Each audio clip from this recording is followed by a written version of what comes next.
No, that was all it. That was all it was. We broke it.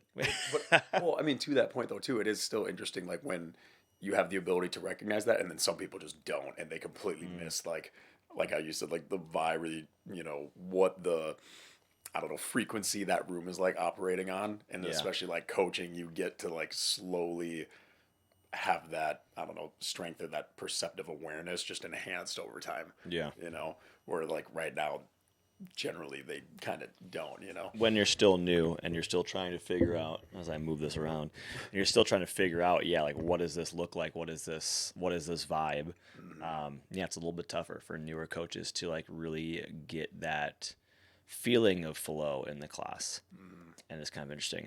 I think that party equation is like a good, or that Yeah. party like analogy is a good idea. Where it's like, someone does something real dumb at like a party, like jumps off a table or something like that, and it's like it's like that scene in a movie where all of a sudden the record just stops and Yep. like the music stops. Like that's the flow that you have to feel as a coach to know when that's gonna happen. And then everyone's sitting there just like, okay, wait a second, what the fuck just happened? That was not what I was expecting here. Yeah, Yep. and I Just, going around and hello, welcome to the Average Bros Gym podcast for your average hosts with eerily similar names, Kory and Croy, walk you through fitness, health, and life advice with which seeks to meet you where you're at. There we go. I forgot the line. No polarizing black and white takes, no threatening and telling you the only way to do things, only genuine advice and good conversation. And hello, Kory. Welcome back to my bedroom. Yeah. wow, when you put it that way, it's Welcome back to my bedroom, buddy. Yeah, here we go. So we wanted to get together today and talk about some things. I mean, we could talk about, I don't know. I was going back and forth this week because this is the week post Super Bowl, and we had the whole Travis Kelce and Andy Reid incident that we're talking about. So we could touch on that. I don't want to touch too much on it because I feel like at this point it's kind of like everybody's kind of not quote unquote over it. Like I don't know. But like news travels so fast and like things happen so fast in our 2024 that, who knows at this point. But we could talk on that. We could talk on, I was debating a little bit more on like masculinity and like kind of what that scene showed us about men in sport and in general and emotion and things like that. We could also shoot the shit, talk about nothing, talk about everything, whatever you want to do. So you see Caitlin Clark broke the women's NCAA record and how she broke it on the shot that she did. shout out Caitlin Clark. Did I see it? Fucking monster. My roommate is a sports fan from Iowa, so yes, I saw it. I did. It's like this, like again, it's like kind of the Steph Curry equivalent of like what Steph did to the NBA, like she's doing Yeah. to you could just say like women's basketball, and it was so cool. Like I think I could be wrong about the stat line, but she needed like 8 points or something to break it. But she And would have did gotten that. no matter Oh what. yeah, and she did it in like the first like 2 or 3 minutes of the game, and then just proceeded to drop like 40. Yeah. And the shot that she broke it on was like from the logo. It's like, basically what? half court. So if you guys don't know who Caitlin Clark is, she's a player for the Iowa Hawkeyes women's basketball team. And learn her name because she is. I mean, she has a deal with Nike. She's a bona fide star. Like again, she just broke the scoring record for NCAA women's basketball. NCAA women's basketball. Like just and watch the way she shoots the ball. And it's like she makes shots from just half court, like near half court, whatever. And it's just the smooth. And the way she does it, like she's running down the court, bam, stops, pull up, shoots. Such a quick release. And obviously that doesn't necessarily mean that like I was obviously going to win the title because I did not with her last year. But Where did they place last year? where did they place? Yeah. I think they were were they in the Elite Eight or Final Four. Okay. And I think they lost. I could be completely wrong. They could have lost in the championship, but it was past that. I mean, they did really well. But yeah, and they've got Monica Zanano, great on the interior. I think she graduated. I'm not quite sure. But they've still got some really good players outside of Caitlin Clark. But what she does elevate the crew around her. You know what I mean? She's very much like a Steph Curry. Like if she's not going to take the shot, because she's doubled, tripled, whatever, like she can still find the outlet. She can still find the perimeter shot. Like she'll still find the inside. So yeah, she's electrifying. So I didn't see anything about Caitlin Clark, and you like basketball, watch her highlights on YouTube. Go watch now. So I've never watched an actual game of hers live. Oh, you would just see it always pop up in like the news heading or whatever, and you watch some of those highlights. But it's kind of cool to see a player of her caliber completely reshape and reform the game. It's cool to have those athletes now in sport. And I guess that's been all throughout history too. You could say like, Jim Brown for football, old Cleveland Browns running back, like completely looked different and played different than anybody. So it's not to say like right now in today's generation, the athletes are just far superior. I mean, it always keeps evolving, but kind of like with Steph Curry in the NBA, Caitlin Clark in women's basketball, you could say like Patrick Mahomes in the NFL, like always those new reiterations of what you thought would never be achieved or attainable again. Like when Tom Brady retired, it was like, how is anyone ever going to catch 7 Super Bowl rings and yada yada yada, and just look at his resume.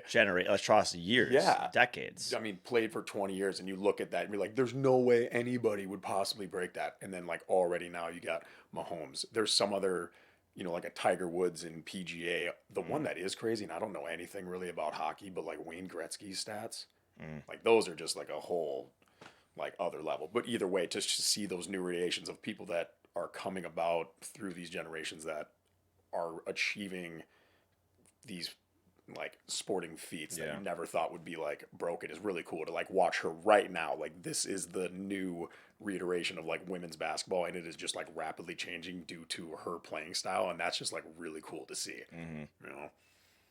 Yeah, I mean, it's like you talk about Mahomes and the fact that, I mean, the Chiefs just won the Super Bowl last week. And like I was reading an article that was talking about like what the Chiefs would do this offseason, and I think they were saying like Patrick Mahomes won the Super Bowl with these 2 wide receivers. If you replace them with literally anyone else, like they will have an upgrade, and that's true. I mean, like you had Mahomes playing with a group of receivers that were like second, third receivers. Yeah. In general, yeah, definitely not. None of them were very good. No, none of them were, to be honest. Like even the catches they made looked like they were going to drop the ball any minute. So, I mean, and he's once in a lifetime talent. And I think in sports media and media in general, we root for the underdog. I think a lot of the times people like to see people who are not always on top win. And including myself, you know what I mean? Like, I have no vested monetary interest in the Super Bowl, so I don't really. So for me, I didn't really care that Taylor Swift was going to be there or that the Chiefs were going to be there. I would have loved a Ravens Lions Super Bowl or a Bills Lions Super Bowl. Yep. So I have no vested interest in how much money the Super Bowl makes. I don't give a fuck. Like I think that's sometimes what it is from like a media standpoint. They want big market teams in. They want. Kansas City's not a big market, but they are the dynasty, right? Yeah. Versus or like the NBA, like how much would they love a Celtics Lakers final with like LeBron and like the Celtics, or how much would they love a star-studded final? You know what I mean? They don't want necessarily like an Oklahoma City, like OKC. Yeah. I mean, they got Chet, but small market. They don't want like an Oklahoma City Thunder and like a Toronto Raptors final. You know what I mean? But to even though like I have no vested interest in that, it's still amazing to see, like you said, these once in a lifetime talents play at the highest level of their sport. You know what I mean? Tom Brady obviously being one. You look at Pat Mahomes, and it's like he's like a third of a way through his career effectively. He's 28. You know what I mean? And as much as we get fatigued from seeing the same people, like I don't want the Chiefs to win more, but at the same time, if they're going to be in the NFC title game, or they're going to be in the Super Bowl, I might as well appreciate watching how good this person is. The fact that they can come back and win that game. I always, no matter how much they're down, I'm like, I'm no way I'm counting them out. No, they have to be the favorites now, like moving forward. Like in any game, in any game, if they punch their ticket to the playoffs, you have to. They have to be like the betting favorite now because of just that guy. The combination between Andy Reid and Patrick Mahomes. That's now the new age upgraded 2.0 version of Belichick and Brady, and it's really cool to see. And it's funny because a lot of times I feel like people will be like, oh my god, the Chiefs are in it again, or it was the Patriots, and again the Bulls just won their 5th NBA championship in 6 years.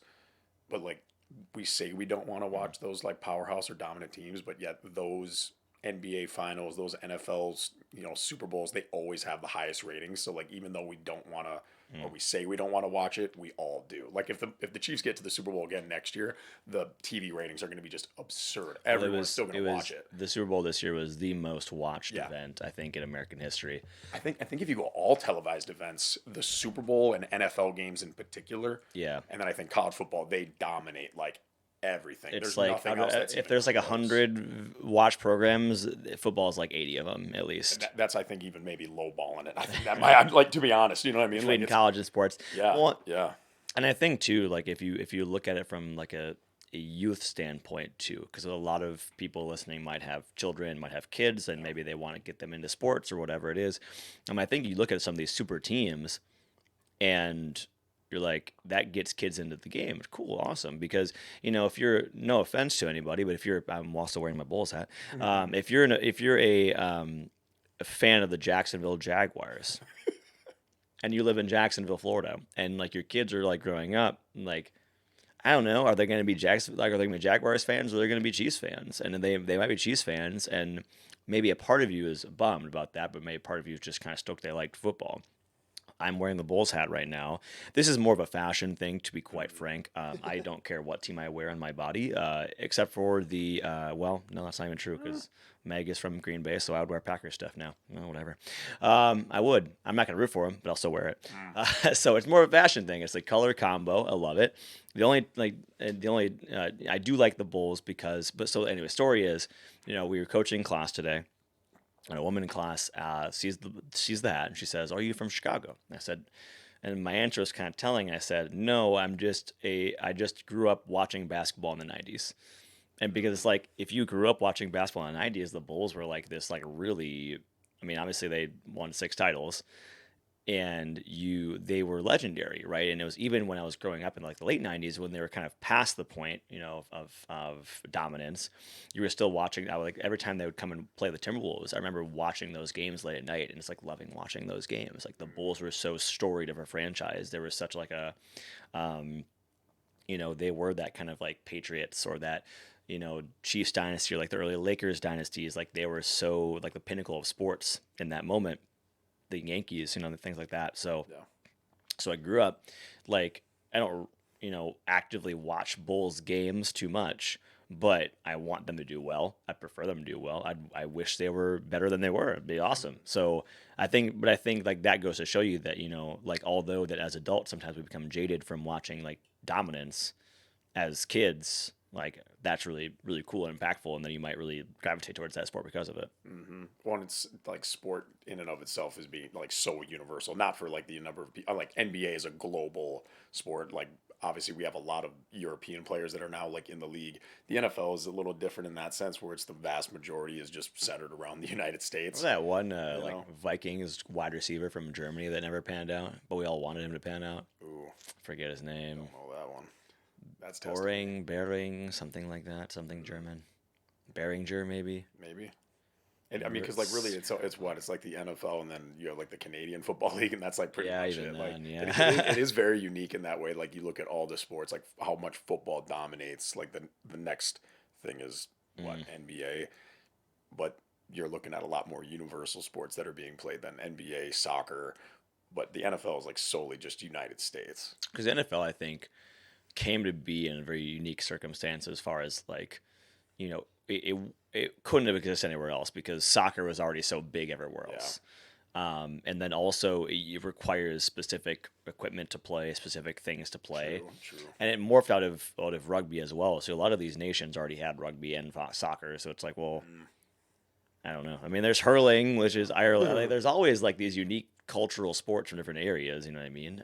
But yeah, football just kind of took hold in the United States, and it wasn't even that big until I think it was just great marketing business decisions in like the 70s, 80s. Because even if you look at it from in like the 60s or something like that, I mean, you still had people like NFL athletes working summer jobs, right? Yeah.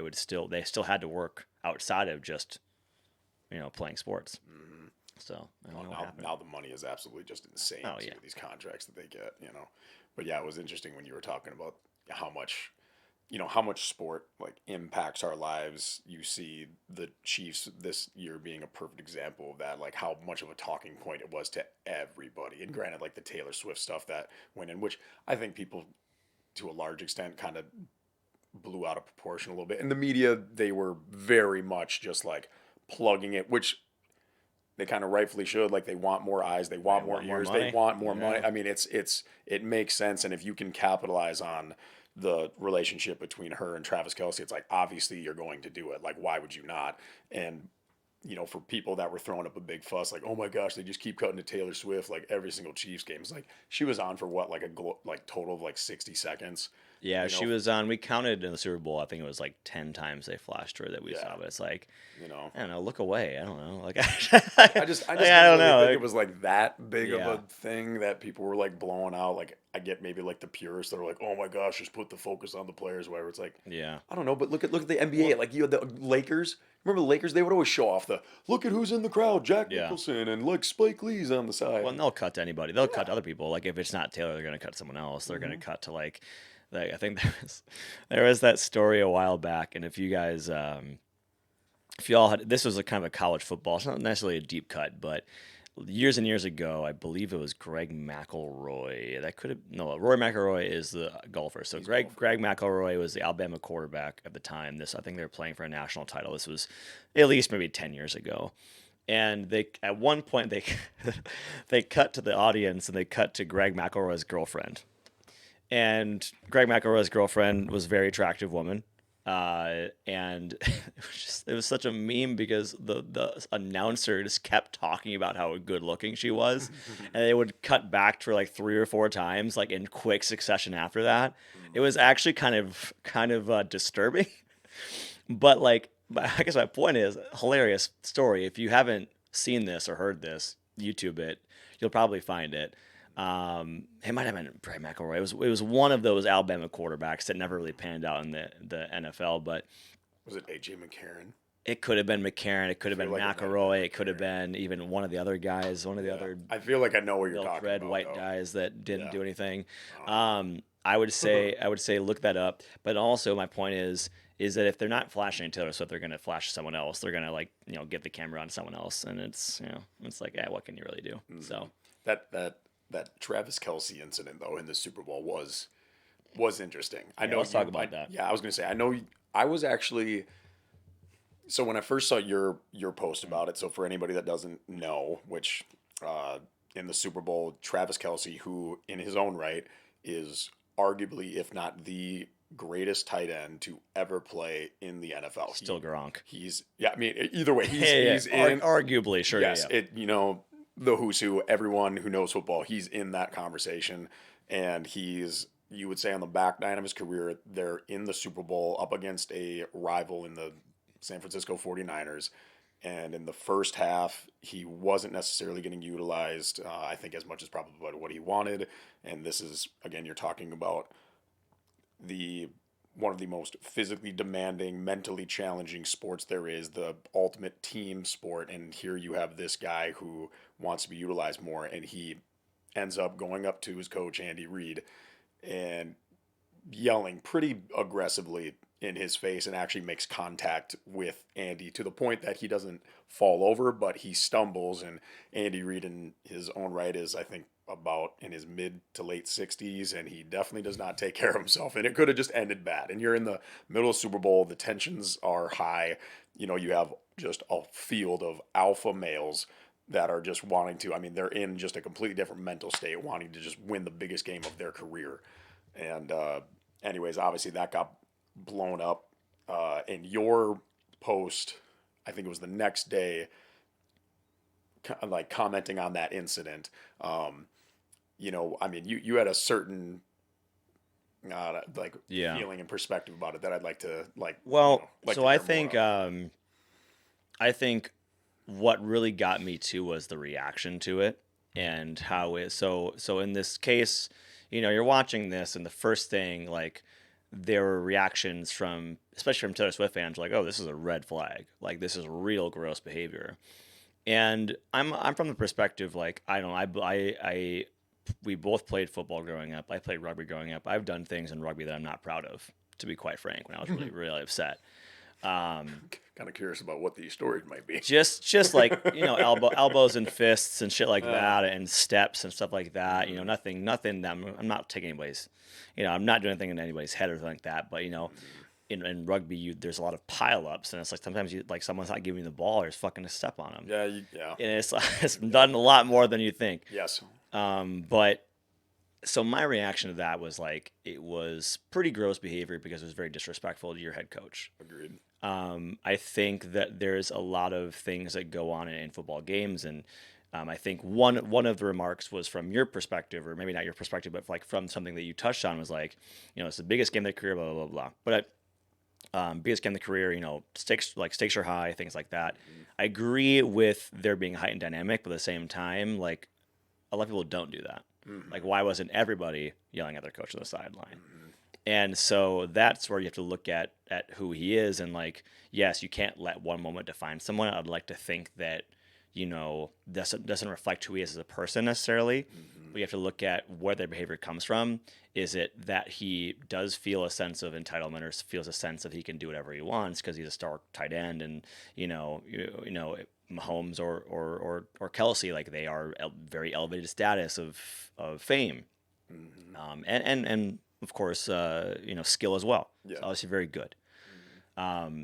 I think people were coming from the idea of like, if he does this to someone who he supposedly respects and loves, because after the game, Andy Reid downplayed it, the coach downplayed it, Travis Kelce downplayed it, never quite apologized, kind of made a joke about it afterwards. In a sense, I think addressed on his podcast, but again, hasn't really fully apologized or anything like that. For me, it was just like, I think it was very disrespectful to the coach and the organization. Am I going to say this is what he's going to do in his lifetime? I don't know. But I think people were saying, especially people that have suffered, domestic abuse or seen domestic abuse, I think they're coming from it in that angle of saying, well, if he does this to someone he supposedly loves and cares about and like trusts in his coach, like, what's that to say that he won't do it to someone else? Mm-hmm. And a lot of people had responded in opposition, saying, "Oh, my husband is like the most caring and loving person I know, but when he watches football, he does this and this and this." I'm like, I don't know, like, I don't do that. Like, I get upset, but I'm not screaming and yelling and smashing shit. Like, I just think there's definitely something to be said about self-control, about expression of emotion, and we can get into deeper touch point on that too, because you and I are both men, and we've grown up, mm-hmm. Being told certain things about our emotions, and I felt very disturbed that people were making such fun about it. People don't need to take it as seriously as I do. That's okay. Like, everybody has their own opinion. But I just felt a little bit annoyed and confused as why people were like making this a big joke. And I'm like, that's his literal boss. Mm-hmm. Like, if I did that to my boss, I'd be fired. Mm-hmm. And you know what I mean? I get that football is different. I get that whatever, like, you're doing it. But it's like, I just felt that was very unbecoming. And I told you that if I was the Kansas City Chief ownership or general manager or whatever, I would suspend him for the first game of the season. Mm-hmm. Because you can't have that be a precedent. You can't have disrespect and such vehement disrespect to your coach. And if you want to say, oh, well, he was just having a discussion, I'm like, why is yelling a discussion? Why is that how you voice your emotion? Mm-hmm. And we'll get on that. But yeah, I would suspend him for the first game of the season. I would demand a formal apology from him and say, like, I don't care if you've apologized to Andy Reid in private. Good. But you're going to do this now because there are billions of people out there who have not seen that. Mm-hmm. So, seeing that, it was interesting because when I read, the words that you had posted up about that confrontation that occurred, I was a little bit, I don't want to say like, I guess kind of like taken back, because I didn't necessarily share the same viewpoint exactly like you did. Again, I don't think that Travis Kelce's approach to that situation was fair or was just. Like, I don't think you should approach your coach in that way. I get that tempers can run hot, and everyone has had those moments where they kind of flew off the handle a little bit, but especially like when it's your coach, a leader of your team, your superior, I guess in that sense you could also say. I don't think that's how you should handle that, especially as an athlete. I get it's maybe a little bit different when you're another player or something like that. Those relationship, and it's interesting just the dynamic as to what is acceptable and maybe what's not acceptable. Like you get a verbal uh beratement from like Tom Brady or Patrick Mahomes in the middle of practice, but they being more of your peer in that way. You're on the same team, you're a player just as they are, but to a position of power, to a position that is your coach. I didn't think that was okay. And I would agree with you on that I was surprised when Travis Kelce made his post game remarks about that situation. I was surprised that there wasn't a specific line in there stating, I also apologize to Andy Reid. My behavior was unbecoming. I will, improve, do better. Andy and I are good. He kind of did. He did address it, but didn't address it specifically with that. Yeah, I kind of made light of it a little bit. But when I watched it in the middle of the game, I was kind of laughing a little bit because again, Travis Kelce and Andy Reid, they in their own right have an incredible relationship. The coach's relationship with that of their players is so unique, just like your relationship with your parents, your friends. They're so vastly different, and you approach them in a different way. So when I saw it happen live on TV, I didn't really take that much of it. I was like, damn, Travis Kelce's hot. Like, I didn't agree that he should have approached Reid like that, but I didn't make as much of a deal of it. And I was actually a little bit more surprised that it really started to blow up. Like there was just meme after meme after meme that was surrounding that instance. Everyone's seen it now where Andy Reid's just looking straight ahead, straight faced. And then you got Travis Kelce looking like a grizzly bear about ready to rip his head off, yelling at the side of him. And that was part of my problem with it, to be honest. It really got blown. And I understand because I saw a lot of people commenting about like, okay, you have kids, youth athletes who are potentially looking up to their idol. We already talked about how global sport is and the impact that those idols have on you. Most watched game, Most watched event. You get kids who are wearing those jerseys, who are repping that team. Like they have some some of our idols growing up many of mine are athletes. And when you those are your role models, those are your idols, what you want to live up to and maybe resemble and why you get into a sport in the first place. Like Travis Kelce can be that and is that for so many kids. And if those kids are seeing that, how that situation was handled and they think that is acceptable behavior to then have on a team, that is where I also then am on that side of, then we need to make sure that this is an understanding that his behavior was not acceptable, and that's not how you should approach that situation if and when you ever find yourself in one like that with your coach or, with your players. Because, kids can obviously be like very impressionable. They're not going to be able to determine. They don't have the my mental acuity awareness of, that wasn't okay. That wasn't acceptable behavior, which is, I think that's a different talking point. But yeah, it was interesting seeing the different perspectives on that. Like I think even Jason, his brother, came out and was like, yeah, Travis, you were in the wrong on that. Like you shouldn't have, gone about that the way that you did. But then also a lot of players as well and athletes understood where it came from. Michael Jordan famously just punched the shit out of his teammate Steve Kerr. Their tempers run hot. Instances are going to happen. I appreciated the way that you said like this isn't one, occurrence of a behavior should like define your behavior necessarily or your character. But still not the greatest look for Travis on that instance. Had they lost, that would have been interesting. Had they lost the game, that would have been because then it would have been viewed much more negatively. I think if they had lost, it would have been viewed way more negatively. Since they won, it's kind of brushed under the rug. I don't think he'll get suspended. But had they lost, it would have been interesting. How do you think that would have changed? He for sure won't get suspended. Like for me, I'm just like I would have done that, but obviously like I don't run the Chiefs. But no, I think obviously if you lose that game, then you have people looking into the relationship and looking into like, what are they arguing about on the sideline? Like, what's going on behind closed doors? So I think you invite that speculation in, whether or not that's warranted. Because, again, exact same scenario, maybe nothing else happens. All of a sudden, if they lose, you're viewing that as, like, the breaking point between Andy Reid. And a lot of that is sensationalism. A lot of that is how media looks for stories. And when the news cycle is, like, 24 hours long, like, you need clicks, right? So... like objectively, would anything have been different? No, but in our perception of it would have been much different. You're right. Would have been much more negative.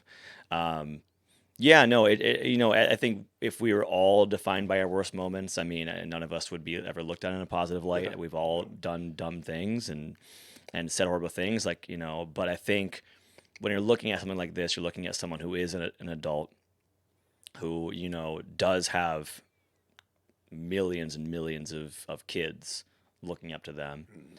And yeah, you might say like, well, don't idolize your heroes or whatever, and that's true because everybody's human. I Mhm. think on the other side of the coin, Taylor Swift has a lot of people that probably idolize her in several ways by kind of like there's a difference between being a fan of someone and being like a diehard fan and like you defend them at every end, so you don't even know this person, Mhm. right? So I get that part of like, okay, we shouldn't idolize Travis Kelce. We should be fans of him, but not idolize him. But at the same time, it's like I think whether or not you want to, if you are on this public stage, you make this much money, you have this much fame, like you do have a responsibility. And as much as you may not like it, like he may not want to be a role model for kids, but you are. Mhm. And so when you do things like this, you will be rightly admonished for it by X% of the population. But there are plenty of people who don't care. There are plenty of people who are like, oh no, my husband does the same thing. I'm like, oh, that's kind of sketchy. But you know what I mean? Like, there's plenty of people who don't give a shit. There's plenty of people who say that it's not a big deal, and that's fine. Like, you know what? Like, I can't speak for them. I don't come from the same background as them. I don't have the same upbringing as them. I can't say that they're wrong for feeling a certain way. But I think in my head, it was kind of like I just didn't understand why people were making such a big joke about it. Like, I don't see what was so funny. Like even if you're just going to say it's not a big deal, which is totally fine.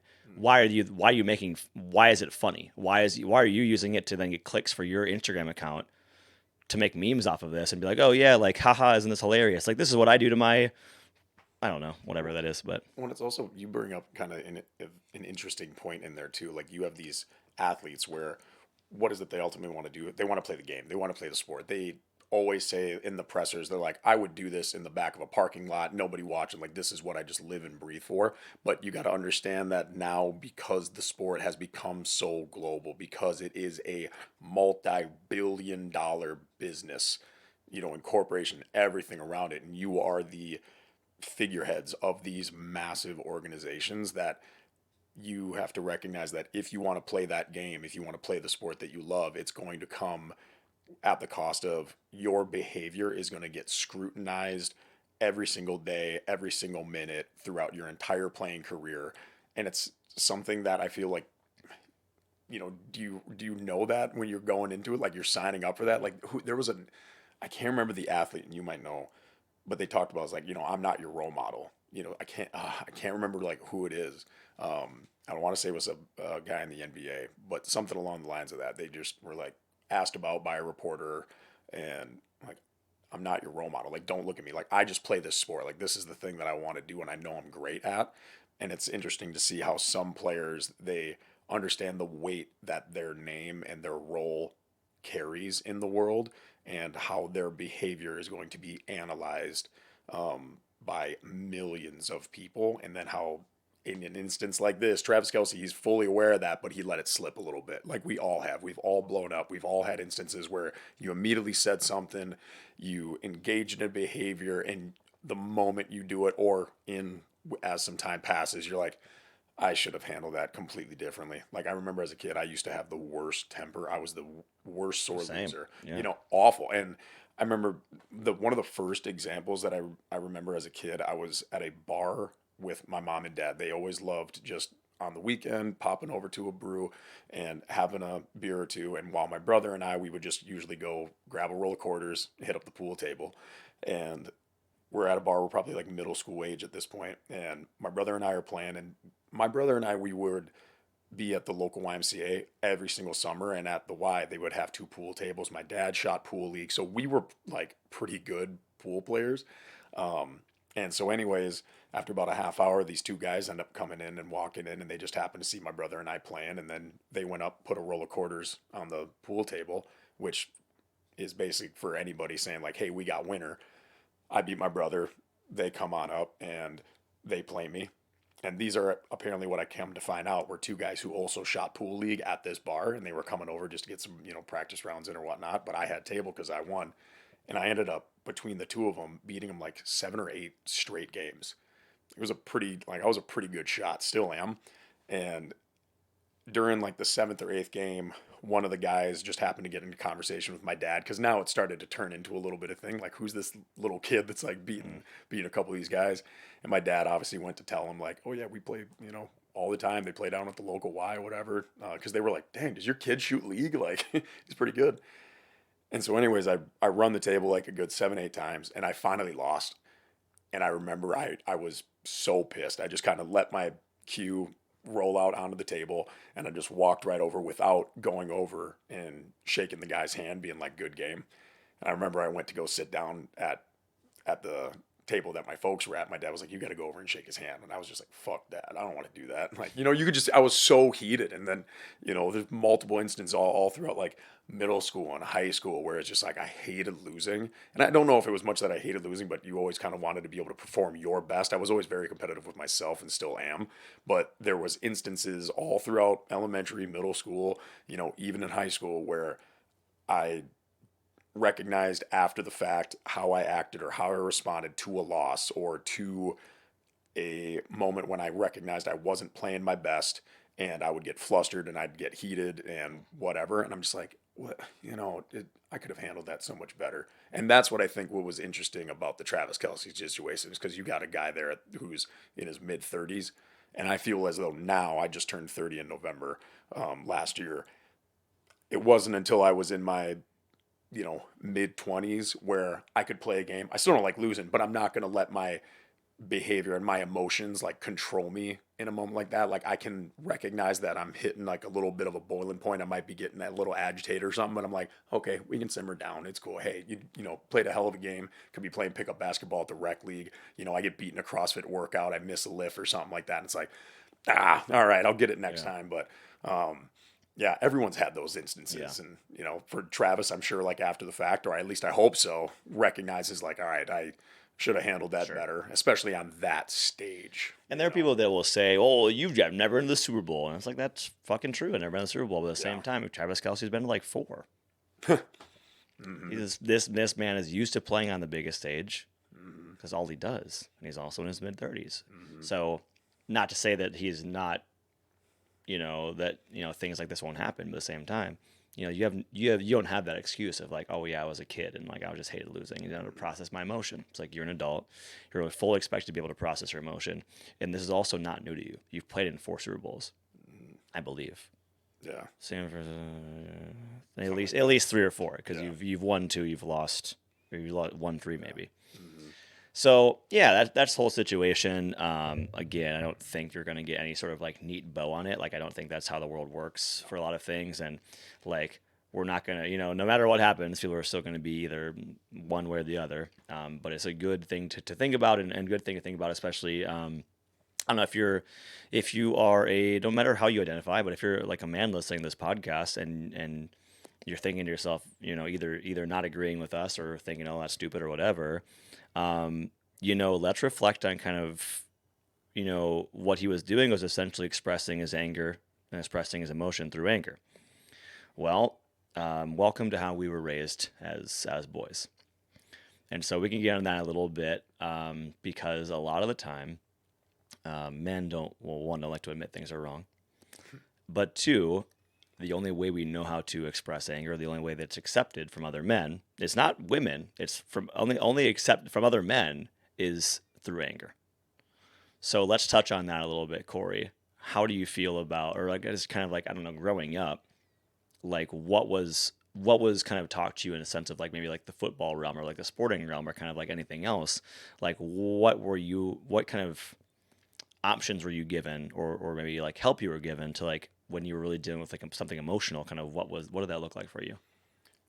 Ooh, I mean, from an anger standpoint, frustration, I feel a lot of that I would always try to release through some sort of competition, sport, uh, physical feat, whatever that it might be, to release some of that pent up just I need to get this out. And was there a good outlet to channel that energy into. And I think for a lot of people and for a lot of guys, and for a lot of women too, you channel that through sport, through athletics, where you can get it out. And that's why I love football, because it was a, accepted form of aggression and physicality that a lot of people don't get to have that opportunity with. Like, if you don't have a physical outlet like running or lifting or football, whatever sport, like, how do you go about handling that? Like, I'm just so grateful that I had two incredible parents as role models and great family and friends who were able to assist me in that, because I, again, was known to have a little bit of a hot temper. I definitely got that from my dad, that's for sure. Um, and that I guess was kind of an interesting standpoint, where I think for me, being able to recognize like when I needed to put that damper on was actually by watching my dad. And not that my dad was, I mean, I love him. He is incredible. I could not ask for a better father. But there was many instances, and he would be one of the first ones to tell you too, that like every now and again I watched him just like, flip, as again, we are all prone to do. And I remember watching his behavior and watching like his temper get the best of him, and it was just like that sense of like, ooh, you kind of lost control there a little bit. Um, and I never really respected it. I didn't appreciate it. It was scary a little bit as a kid to like watch your dad get to that point where like voices are elevated, very animated. You're like, you saw the impact that had, on my mom. It scared the shit out of my brother and I. And I don't want to frame this as like my dad, was a freaking, like throwing shit But I across think, the kitchen. I think people that are listening can probably really resonate with that in terms of their own fathers, right? Because I'm assuming that your story, although yes, it sounds scary to retell, and it is, but you want to think about like people are listening to this and thinking, "Wow, I might have the same thing," Mm-hmm. and maybe they felt like it was normal at the time, but now they're realizing that's probably not. Um, from my perspective, I think that our fathers and again, it doesn't have to be just fathers, it can be parents, but I think we're seeing this on more of a men's side, is that mental health and therapy and things like that just started being taken seriously mainstream, or cared about mainstream, or not laughed at mainstream, like 10 years ago? Like, Yeah. it's incredibly early. Yeah. You want to think about it, we didn't even know what PTSD was until the 70s. That's nuts. You get these people that are coming over from overseas and going through the shit that they went through. And I mean, what was it initially called? Like shell Shell shock. shock, yeah, I because mean, it was based on like former soldiers returning from war. the Yeah. psychological impact that witnessing what they did, Mm. I don't even know how the human mind can Well, like, and so oh you my have goodness. generations of men growing up when it was not okay to be talked about. But I feel like, and I hope that my girlfriend's okay with me sharing this personal story first. So her her mother, my girlfriend's mother, just found out her dad is in her 90s, or in his 90s. So my girlfriend's grandpa's in his 90s, Yeah. right? Sh Her mom just found out that her dad, my girlfriend's grandpa, watched his mom die. Mm. And he's 90 years old. And that was never talked about. That was never brought up. Like, she grew up her entire life, never knew that was happening. That happened. So, like, these are things that, like, men from the prior generation and our parents' generation, and even now, we're taught to not talk about anything. Or, like, it's like it doesn't happen. Like, a lot of people, like, we're only, like, a lot of these people. So, if you've, The Body Keeps the Score is a book about how, like, body essentially holds on to trauma. And in these early, like, kind of like focus groups, or these early kind of like therapy sessions, like, really people only came alive when they were talking about their time in the war, because they felt like they were around people they could talk about it with. Or you have a group of veterans that can talk about what they experienced in those wars because they're around like-minded people. And as soon as were talking about anything else, they couldn't do it, right? So I think a lot of like what happens in those generations is they're not allowed to speak about anything. I know even growing up, it was like, any emotion that wasn't like anger, like hitting someone on the football field, was like, why are you acting this way? Like, stop crying, like all this shit. Like, you couldn't really feel any other emotions, right? Like, I found out like my dad watched his brother drown when he was a kid. didn't know about that until like a certain amount of time, right? That wasn't talked about. Like I to this day I've never heard him talk about that. I've seen my dad cry one time in my life. And so like and he has his own issues that he deals with as far as like, emotions and things like that. And so it's like I think that Travis Kelce and that incident and just whomever you see are these byproducts of this continued cultural acceptance of like anger is the only thing that's like, oh, that makes sense. Like, and I think you see that in reaction. It's like, oh yeah, my husband reacts this way. Like, or like, it's like, why is that anger? Why is that explosive attitude the only thing that's like, people are like, oh yeah, that's normal. Versus like, if you see a man crying, all of a sudden that's not. You know what I mean? Or like you see a man express something else, and all of a sudden that's different. Um, Author Jason Wilson talks about this emotional incarceration, where it's like we can't. A lot of men don't let themselves feel vulnerable because they don't then feel strong, or like because that's like worrisome. Well, because I mean, for the longest time, you were told that if you did that, you know, like if you were crying, like Yeah. you doing like you're a little bitch, right? Like that's what you Mm-hmm. were told all the time. Like You don't were let him see you. gay. You were a Don't pussy. Yeah, Whatever. don't let Whatever him it see was. you cry. Wipe those tears off. Get back into the game. And it was Yeah. just like a mentality that you were, taught to have. And I think that's why, like within sport in particular, like you get these groups of men. Why in war you get these groups of men who create such strong bonds is because then they're all going through those same experiences. Having that relationship and the rapport built up between them, that those are some of the strongest bonds that you can have, because they're like, oh yeah, you went through and you were raised with the same values and mindset that I was raised with. Yeah, Mm. as a kid, yeah, if you were crying, like that wasn't a good look, you tried to keep that shit down. Yeah. you Well, know and then those men that come back from war, well, all of a sudden, if they come back and they don't have anybody to talk to, like that stuff doesn't just leave. And I think it's the same way. It's like if you only allow yourself to express emotion around either X amount of people, or like if you only allow yourself to express a certain emotion, if you only allow yourself to express anger, like why? Like tell me why. How many walls did you punch in college?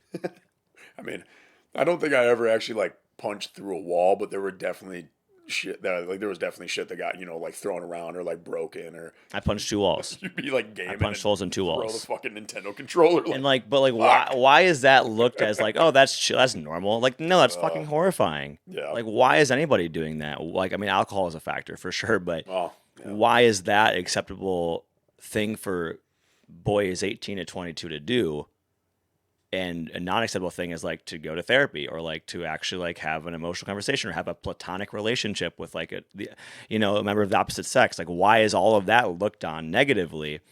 And it's like your bros punch a hole in the wall, and it's like, oh, cool, we'll drywall it up. Like what? Why is that the thing? And so I think that's like, I think that when I saw the reactions that I did to Travis Kelce's outburst, I think that reinforced that mindset of like people just aren't aware that like that is a really big cultural issue for like men, or they just don't give a shit, or like they don't see an issue with it. And I think that's the problem, because then you have generations of men that are passing on to their kids like, suck it up, don't be a don't be a bitch, don't be a pussy, whatever that is.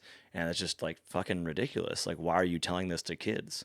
And I think then you have this whole other subsect of people that are like, that are just misogynists and sexists, that are like, oh, this is why, like, they have like the whole concept of like, oh yeah, like women are too emotional. It's like, bitch, like guys are way too fucking emotional. Like you get a dude pissed off because like a girl dumped him and now he's bringing guns to school.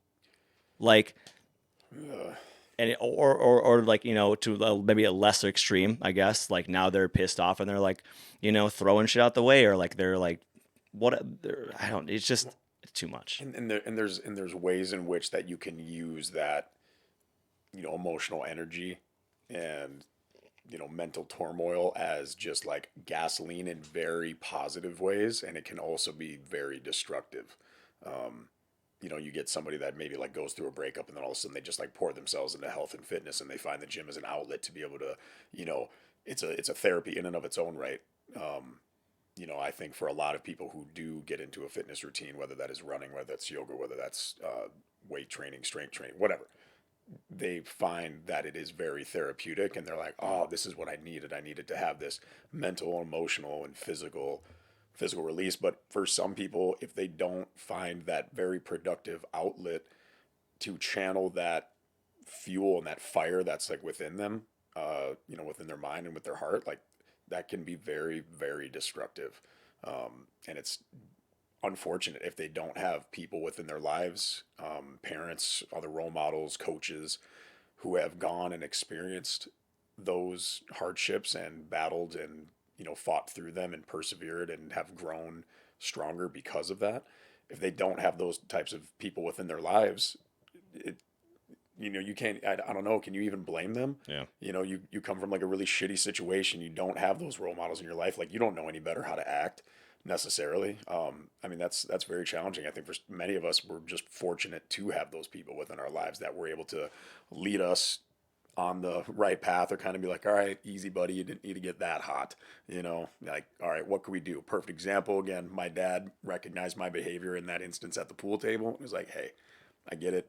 You're a little heated right now, but this is how we're supposed to act, right? We're supposed to walk on over, shake the gentleman's hand for a good game. And, to say that my behavior course corrected after that one instance, no, there was multiple more like instances after that.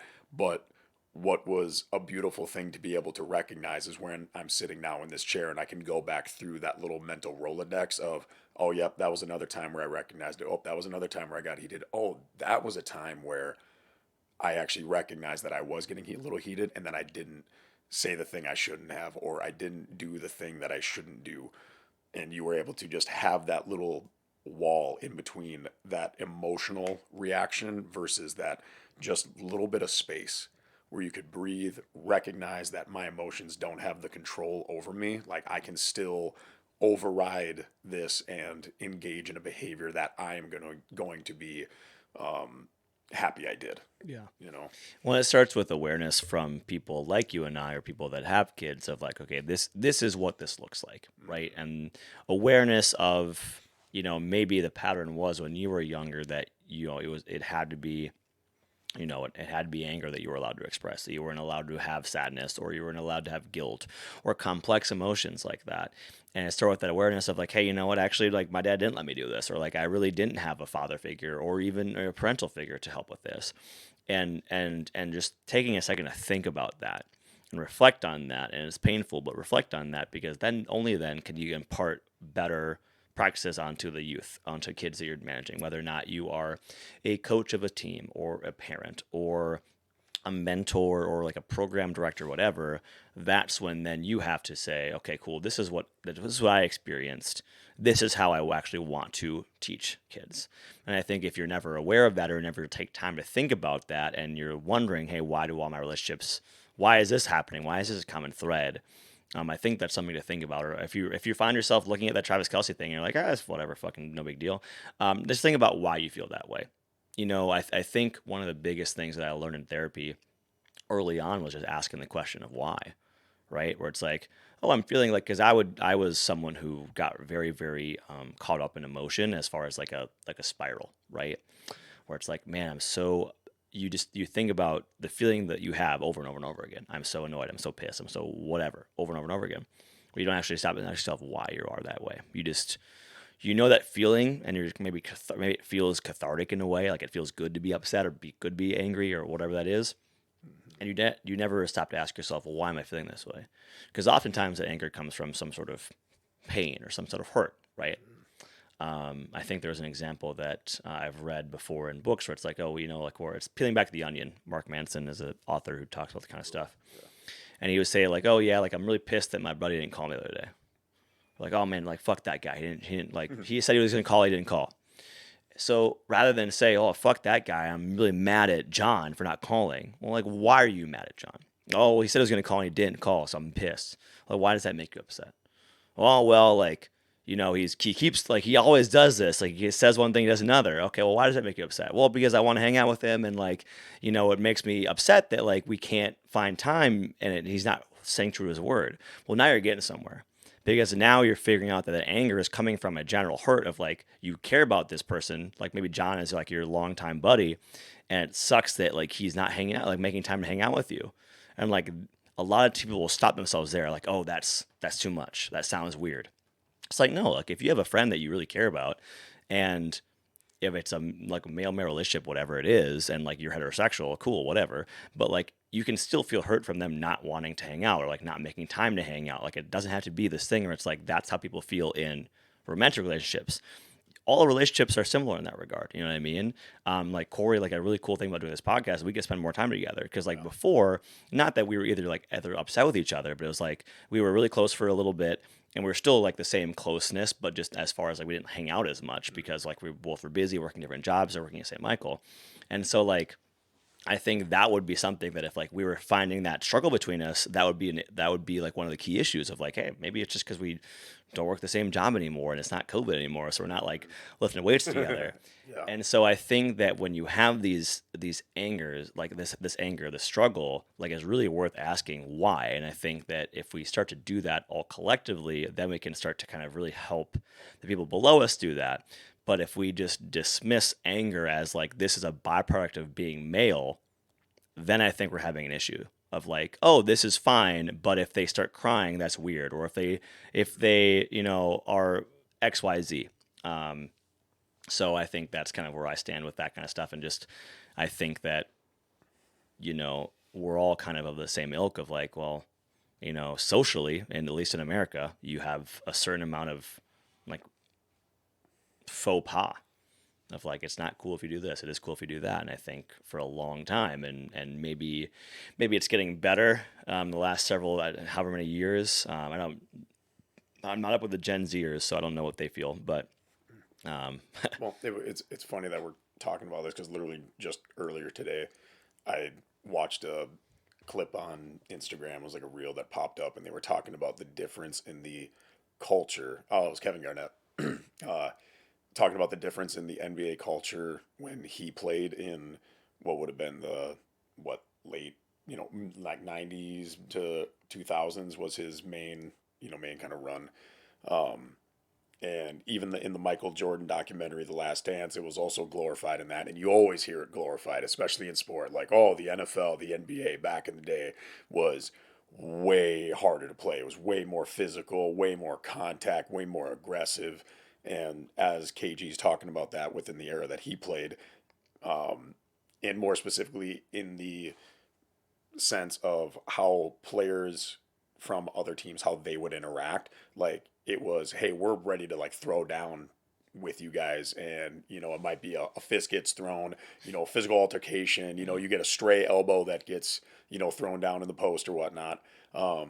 And now you look at NFL and NBA athletes, and after the game, now it's way more like, hugs. Hey man, you're the greatest. Now, no man, you the goat. You him. Like, I feel like it is shifting a little bit because again, back in the '90s when we used to watch it, I mean, there was like just actual fights, and, yeah. and not that there. I mean, there still is, but I think it is a slow And evolution. NBA games were like 74-79. Yeah. So you get like It's like rule half the changes points and all that scored. kind of stuff that can impact that as well. And obviously, from if you talk about big business and stuff like that, like they don't want to see their best players like getting in fights. That's not a good look for More the money the league. league makes, the more Exactly. money they have, or the more kind of the more fouls are gonna be called, the more time you're like, hey, we got to protect these players. Well, and what is the target demographic that they're wanting to then get at, right? Because like back in the '90s or whatnot, it's like okay, you could get a lot of, you could get a lot of guys to view in and enjoy that physicality and that nature of it. But like the reason that it's now become so big is you get those little rule changes and you get the cultural shifts where now you want to get the if you can get mom and grandma and the kids to all enjoy like watching that sport as well. Now you got more eyes glued to it, so they want to make it more family friendly. They want it to be like more high scoring. They don't want it to be some like physical bloodbath out there. That's why the UFC is not going to be as big as like anything like that because like you're just watching, Yeah. our today's Well, in gladiators. sport marketing, they call it like psychic income. So psychic income is essentially like how much attention or how much like feeling, emotion can you generate within a population, right? So it's like, yes, having more fans glued on like one TV. Let's say so rather than one person watching, it's their entire family watching. Well, it's still one TV, right? However, now you have potential for actual revenue income as far as like, maybe like grandma wants a jersey, blah. But the psychic income is like how much association can you get between a team and its fans, right? How much loyalty, how much like feeling association, whatever, can you get between a team and its fans? And I do want to make the point that like I know that like I'm very much a proponent of like men seeking other avenues of like emotional processing and therapy and things like that. There's advantages to turning off some part of your emotions. There's advantages to what KG would say, the way they played. There's advantages to that. Like Yes. if you are, but there's also disadvantage. So like if you're, a soldier and you're dealing with PTSD, or even just whatever, not even a soldier, just anybody dealing with PTSD, there's advantages to not having to feel those feelings every day, right? Like you can go about a quote unquote normal life and not be burdened, but then you're going to see that negativity happen elsewhere, because you might have people that saying, "Oh, well, I never did talk about this and I turned out fine." It's like, yeah, you probably did in a lot of ways, but like maybe your relationships aren't as fulfilling as they could be. Maybe you never did the things maybe you had wanted to do because you were suppressing those emotions and that desire or whatever it is. So it's not to say that like, oh yeah, we're all fucked because we can only express our emotion through anger. It's like that has advantages, or else people would never do it. But you're gonna see other instances where it's like this is actually very, very hampering for me. With my example of like my girlfriend's mom, like yeah, maybe the fact that her dad never told her that he saw his mom die, maybe like that probably had its advantages, right? Like obviously it's a kind of a thing that you don't really bring up like just normally. But I'm willing to bet that maybe that relationship wasn't as close as it could have been, or maybe certain things weren't as close. Like if you never tell someone something, like you could be missing out on this big opportunity to connect with someone, or like really like how many times do heterosexual relationships? I don't want to be like heteronormative or anything, but like let's say like you have a man and a woman, and the guy is like just not opening up to this woman, right? Like how many times is that, does that become an issue of like you never tell me anything about your whatever? And it could work the opposite way either, where it's like one person in that relationship is not vulnerable, and so it has the other person well, what am I supposed to do? Because like you won't reveal anything about yourself to me. And you could be missing out on a really genuine connection if this person would just be a little bit more open and say, hey, you're right, like I do struggle with this, you know what I mean? And so I think like yes, it has advantages to it, but also at the same time it's like you're still dealing with disadvantages. You just might not realize what those are.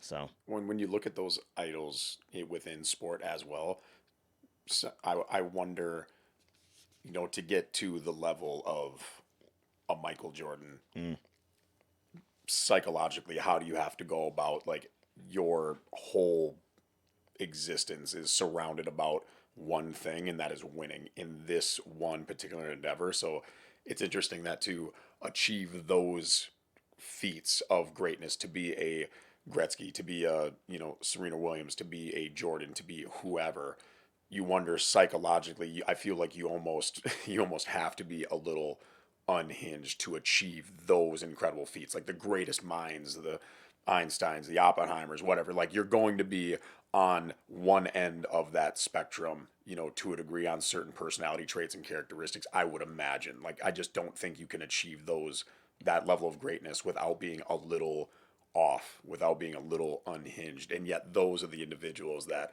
the vast majority of us who don't lie on that far of that end of that spectrum, we're much more in the middle.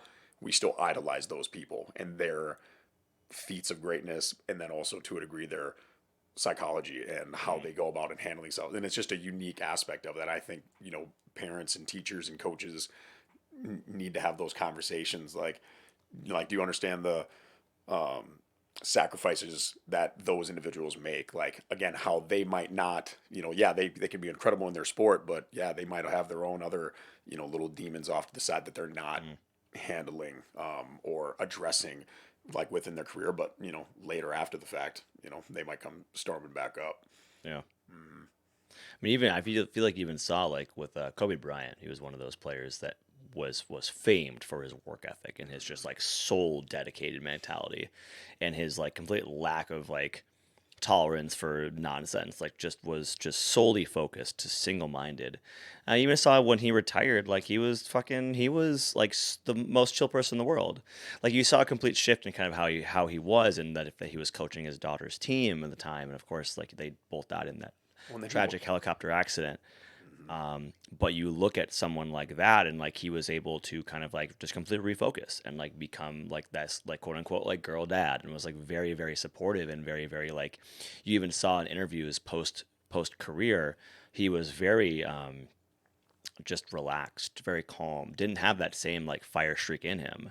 So it's like that he did what he did not do was continue this same like soul focused drive to want to be the best in the world into past his career. When he was done. Mhm. And so it's like I think for a lot of people it's like okay, that anger, that whatever, like however you dealt with your emotions or didn't deal with your emotions, maybe that served you when you were experiencing trauma. Like a lot of people go through like hard relationships or what have you, and it's like they have to turn part of themselves off to deal with what they're experiencing. But afterwards that no longer serves you. Let's say you're done out of that relationship or you're done playing, like that same mentality does not serve you anymore because you're not faced with the same issues, the same requirements. So you have to be adaptable. And I think what you're seeing is like there are people that sometimes like don't turn that off, that they just are always that way. Well, I think it depends on how you go about. Like, I think that mentality and that mindset can definitely still serve you. Like, clearly, it served you to get to that level in whatever sport or uh, activity that you participated in to achieve that. But you just have to learn how you can channel that into a different endeavor. Like Kobe went from being one of the greatest basketball players ever to then didn't he go and make like a film and win an Oscar for it? Like I know he like also won awards in other aspects of his life post He was NBA incredibly career. talented. Yeah. Yeah, and again, that's yeah, like you said. Also, he is just incredibly talented in a lot of respects. But I think some athletes are able to make that transition. Some people who are highly successful as a professor or whatever that it might be, if they can like transition that into a different endeavor, they'll also become successful because they already have that mindset of like, I'm going to win. I want to achieve this. I want to build something. But for the people that can't make that transition and they just get stuck there, that's hard. I Yeah. can imagine, like an athlete post their career, that was all they ever did. You hear that sometimes about athletes, like, oh yeah, they didn't go to college, so like, what are they going to fall back on when when the career stops, or Or what they happens never if you get learned a hurt, skill besides or sports. Yeah. exactly. And I think that's where I think before it was, hey, if you have a shot at it, go get it. But now I think athletes are being much more conscientious of the ramifications of their playing days, what that can have on them physically. Like you're taking, especially in a sport like football, you're taking years off of your life. Yeah. With CTE, that was highly addressed. Several And years the average back. career is 3 years, so It's it's like yeah, you know you're not doing much. now you're in car accidents, Hmm. every single weekend, and let alone if you do play for an extended period of time, like that is a very just physically demanding sport, and you're going to pay for it at some point or time in another. But yeah, their athletes are taking much more care of themselves. They're being conscientious of their playing career, how they can set themselves up outside of that once their playing career is over, because for the vast majority they are incredibly short. Um, but they're slowly making that transition, which I think overall for those leagues, for those players, for the kids looking up to those players, it's all going to be better because of it. It's just a slow moving process, Yeah. you know. Yeah. Well, team, I think that about. I mean, that sums it up. I feel like that was pretty long conversation about sports and other things like that. Corey's face has been hidden by the boom arm the entire time. Hello. But team, thanks for coming in, listening to the Average Bros Gym podcast. You can find us on email by emailing averagebrosgympodcast@gmail.com. Ask us questions about stuff. Please. Yeah, Yes. we want to find out all the things about your questions, and we want to answer them for you. You can also find us on Instagram at Average Bros Gym Podcast and X at AVG Average Bros Gym Podcast Gym Pod. Odd. Damn it. Otherwise, team, yeah, I don't know. We're thinking about getting a Patreon up here soon or something of that nature. I think that we'd like to kind of put some more stuff on there as far as like maybe do like workout programs, things like that. Um, like different little tidbits that we write up that we just have thoughts about that we want to get out on the screen, but don't like do it in a podcast and things of that nature as well. So something we're looking into. So if you are interested in something like that, let us know. Definitely, if we feel like we have a pretty good base for it, we'd love to get that launched. But effectively, it'd just be like a little bit extra stuff. Wouldn't be taking the place of the podcast, but that's something we're thinking about getting into because I think we've got more things to say, and both of us are exercise people, and we'd love to write out some programs like Kory's 12-week fucking jacked program or something. I don't know. Worded exactly like that. Exactly, 12-week fucking jacked program. But yeah, so anyways, and I like to hear myself talk, and that extends out to hear myself or read myself write. I like to read myself write. So so we'd love to chat with y'all more about that. But definitely, if you're interested in doing that, I don't know, drop a comment on this podcast, drop a Q&A on this episode, whatever you'd like. Otherwise, team, hopefully you're having a great day.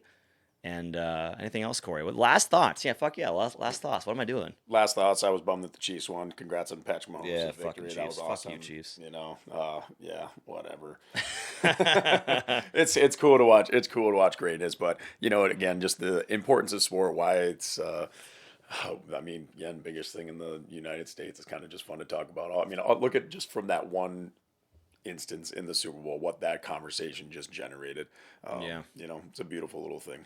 Yeah, I mean, you gotta say, I mean, if it's the most watched event in like television history, I mean, come on, it's crazy to think about. Yeah, I do. I'm a big Vikings fan, so I'm hoping that they can somehow pull it off at some point. But you know what it is. It is what it is. On the halftime show. Has T Swift? I don't think so. I think she's too famous at this point. She's too famous. famous for the Super Bowl. Yeah, like I don't. She doesn't need that fucking. She doesn't need that shit. Also, I loved the fact that Usher did the dodgeball. Yeah, okay, that's true. That was Let's so talk about that. sick. That was dope. That was like all of our like early my mid 2000s like R&B, like hip hop, like Usher, Alicia Keys popped out with that dress. Not gonna lie, she sounded a little. I don't know. I didn't sound like she warmed up because that first like note or two on the piano was Alicia like. Keys is amazing, but also she was in her heyday like 20 years ago. Yeah. So also just like and like I can't sing worth shit, so I'm not gonna say anything. Oh my god! Like dude, Usher's got some moves. Always has had some moves. Yeah, for sure. Oh my gosh, some of those close-ups, you just saw him up there just dripping in sweat. Well, you got Ludacris pop on and Lil Jon. Yeah, he popped out of the crowd. Yeah, that was dope. I knew they were gonna have Luda on there, or I kind of like felt like they would. Obviously, yeah, the song by Usher, Ludacris, and Lil Jon is like this quintessential banger. Honestly, if you are ever putting together any music playlist for a wedding or anything of that nature, you must demand that song is played. Dun, dun, dun, dun, yeah. Dun, dun. So anyways, but Lil Jon was there, and I did not expect him to be there, but Lil Jon has actually made quite the secondary career for himself doing like spots on like house music. Really? Yeah, seriously. He's just like, I don't know, he's just there. He's just on the track, like getting people amped up. But it makes sense because he got people amped up in like crunk music back in like early 2000s, 2004, crunk juice, of course. You got people amped up there, so it only makes sense to reason that 20 years later he's still getting people amped up, just different genre of music entirely. Who would you want to see at the halftime show? Who would I want to see the halftime show? If you could just pick any one artist. It's got to be someone who like knows how to put on a show. So it can't just feel like you're run of the mill like group. I don't know. Did you see the Jack Harlow like Thanksgiving? I think it was Thanksgiving. He's like performing like this. He like performed in Detroit or something like that, and it was like in Igloo, and that was it. And Yeah. And that was also because he got shot on because who was it? It was at like the Cowboys game later on that night. Had a way bigger. I think it was Dolly. Was it Dolly? I think you're right. Yeah, like her stage was just massive, and Jack Harlow just had this like little dinky thing on the 50-yard line. But I don't know if you're Jack Harlow or whatever. You probably don't need my opinion on anything. But wait, who was the opener thing? Was it Reba? Oh yeah, Reba did the national anthem for this year Super Bowl. Oh okay, Reba McEntire. Yeah, I don't know. Honestly, that Usher was good in that sense. Like I didn't realize he was popular enough to do it, but he just put out a new album, so it makes sense because do you think he just put together a bunch of shit real quick because he knew he was gonna be on Super Bowl? Like as soon as you get like set up for the Super Bowl, you're like, I gotta put together an album right now. I would imagine that the NFL has that kind of like set out a couple. I don't know. Do you think they have that set out like a couple years in advance? They've got feelers out for sure. You know what I mean? Yeah. I feel like you definitely know well in advance that you're doing that gig. So a Super Bowl gig has to be someone who is like cultural relevance across generations. But do you think they target it specifically for the generation that generally watches the majority of that game? You know, like it was the Usher right now, so you know that was our generation, the I remember late years 20s, ago, 30s, whatever. they had like Rolling Stones on like several years ago. Yeah, yeah. Let's Okay. look this up really quick because we That's might as fair. well. That's fair. Sorry, guys, who thought you were going to get a podcast episode under an hour today. Nope. God, I don't know who I would want to have on because I feel like it can't be like a country artist. R.I.P. Toby Keith. He would have been cool.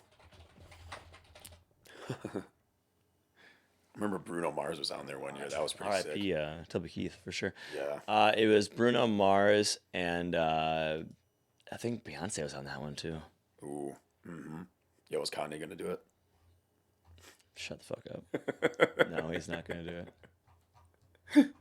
Okay, let's do this. Okay, so this is like the modern 2010s. You had Prince in 2007. That was the shit. When it was like it was raining, that was fucking dope. Look at that. Just from 05 to 09, you go Paul McCartney, Rolling Stones, Prince, Tom Petty and the Heartbreakers, and Bruce Springsteen. So that was a very specific subset of people they were targeting on that one. Yeah, no shit. Well, looking like right after that, then it's The Who. The Who, Black Eyed Peas. Yeah, Black Eyed Peas I could do away with. Don't care. Madonna was kind of in that ilk still. Yeah, Black Eyed Peas. I don't fucking. Yeah, I never. Will.i.am was there at the game. Speaking of Black Eyed Peas, Will.i.am performed. So Madonna was 2012. Beyonce 2013. I think that was Bruno Mars. Bruno Mars. Oh, right. Excuse me. I thought they were together. My apologies. 2014, Red Hot Chili Peppers was like the supporting act, apparently. Oh, that's kind of cool. Katy Perry. Well, that's where she came on that big ass lion. Yeah, people like that one. Coldplay. So yeah, now they're getting to like the more contemporary stuff in like the 2010s. What about Miley Cyrus? I bet she would throw on. She would throw on a hell of a show. Yeah, Miley's actually a good call. Miley would be fucking rad. I think she would have a pretty big appeal. She just won her first Grammy too. More appeal than fucking Maroon 5. No offense, Maroon 5. Sorry, Adam Levine. And Big Boy and Travis Scott were there. Georgia State University. Yeah. Okay. Well, Well, University of Minnesota. Oh, cool. Be my pick. Oh, because of the U.S. Bank. That makes sense. Shakira, Jennifer Lopez were in 2020. Oh my God, that was the one where everybody was like freaking out because of what they were wearing on stage. I'm like, what are you talking about? The Weeknd, Dr. Dre. That was one was rad. That was Dre, Snoop Dogg, Eminem, Mary J. Blige, and Kendrick. That was pretty. Then sick. you had 50 Cent and Anderson .Paak. Yeah, that was pretty when 50 Cent dropped down. Yep, and then Rihanna, of course. Rihanna's Baby. That's what it should be to the next of it. Who was also in the name? Rihanna and then Rihanna's Baby. Yeah, so you had banger after banger, man. I would go for Miley. I would go for they would. Man, they're looking at like pop stars now. Like who would be like a big '90s artist we could put in there? Nirvana's I don't know. Nirvana do that with Kurt Cobain. Where you put on a fucking you get a hologram of Kurt Cobain, obviously. Yeah, that's scary. That's probably not too far off. Yeah, probably not. Yeah, that's a good point. Creed. Dude, you know what would be funny though? Creed? Yeah, no, if Creed did it though, it would be the biggest Super Bowl halftime ever. If they redid the Dallas halftime one with the Can Angel you Wings, take me? they only sing in vowels. A-E-I-O-U. I don't know. Only sing in vowels. We'll see. We'll see what happens either way. All right, y'all. Thank you for sticking around. If you stopped listening 3 minutes ago, I'll be able to tell because I will look at the analytics. Otherwise, hopefully you have a great rest of your Comment day. who you want in the halftime Super Bowl. Yes, comment who you want at halftime Super Bowl Bam. for next year, and we'll see if we can make it happen. We'll send a list to Roger. Yep. That's what I call Roger Goodell, the commissioner of the NFL. I call him Raj. Old Raj. I call him RG. All right, guys. Have a great night. Adios. A tout à l'heure. À bientôt. Eh ouais, c'est français, bien sûr.